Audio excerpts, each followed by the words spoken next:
Middlesex opened up their Friends Life T20 campaign with an Adam Rossington-inspired victory by 4 wickets with only 2 balls remaining in a nerve-wracking rain-affected match at the Spitfire Ground, St Lawrence in Canterbury. Neil Dexter inserted on a damp night after winning the toss, only for Kent to make a bright start through Rob Key and Sam Northeast, who put on 29 in the first 4 overs. Kyle Mills opened up the Panthers' attack for the first time, and his first couple of overs went for 18 runs, but he also ended his second one by having Key caught behind by Rossington.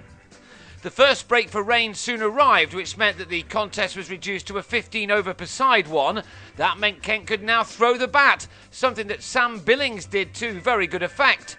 Straight after the restart, he struck Ollie Rayner for successive boundaries as Kent moved on to 61 for 1 after 8. Billings had made a speedy 26 when Rayner exacted his revenge, the batsman holing out to Josh Davey to go at 65 for 2. Northeast was out in the next over, the 10th, Rossington with some more good work to take the edge, standing up to Dexter.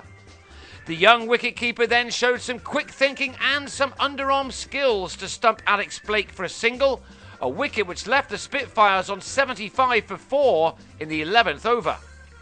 The key man looked as if it would be Darren Stevens, a player in scintillating big-hitting form of late in all competitions.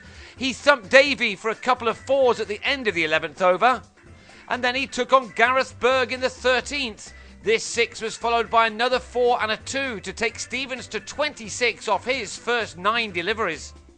But his 10th was his last as he swung a ball from Berg, which followed him out to Mills. It was an important wicket, as Stevens is currently one of the most destructive batsmen on the circuit. Not that Kent struggled with him gone at the end of their innings, as both Ben Harmison and new signing Vernon Philander put bat to ball to good effect, as they smashed 26 runs off the final 14 balls to take their side to a respectable 129 for 5 from their 15 overs. Duckworth and Lewis then deciding that left the Panthers a target of 132 off their 15.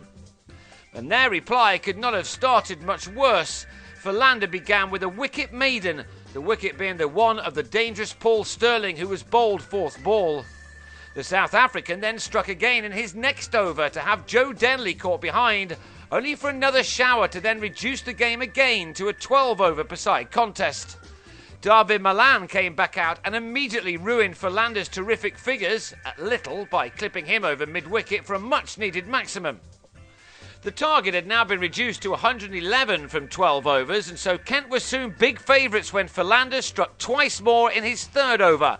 Malan this time sliced a 3rd man, while Middlesex debutant Adam Voges followed 2 balls later as he chipped to mid-off to give Philander figures of 4 for 8 from his allotted 3 overs. He had put his new side well on top, with Middlesex on 27 for 4 after 5 overs, but with him now out of the attack, Rossington and Dexter were able to keep their side interested. Of all people, it was an over from England's James Treadwell that turned the game a little.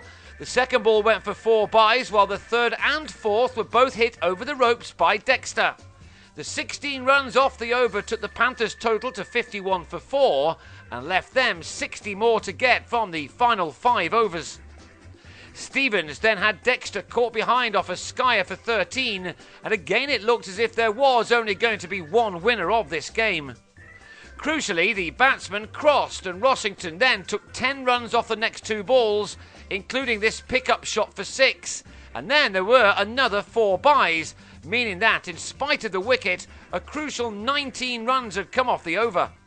So now 41 were wanted off the last 4, and when only 5 came off the 9th, which also included this wicket of Berg, who holed out to long on off Treadwell, Kent seemed to have 1 foot over the winning line.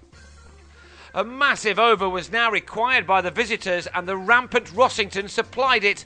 2 more maximums were hit, this one by Rossington and another from Davey, and that brought the target down to 19 off the last 2 overs, which was then reduced to 11 off the last one. Davey took a single off the first ball, leaving it to Rossington to sweep Matt Coles to the boundary, now leaving Middlesex 6 to get off 4 balls. A dot delivery followed as the tension increased, only for that to be burst once and for all as Rossington nonchalantly turned a wide offside full toss over the square leg boundary. From 20 balls, Rossington had hit 3 4s and 3 6s to end on a match-winning 41, Davey making 13 at the other end off 8. So it was some start to the competition, with Middlesex turning a defeat into a wonderful victory by 4 wickets with just 2 balls to spare, a result which will fill their side with confidence. They now head to Lords for a game with Sussex on Sunday, while Kent have to go again at home to Surrey on the same day.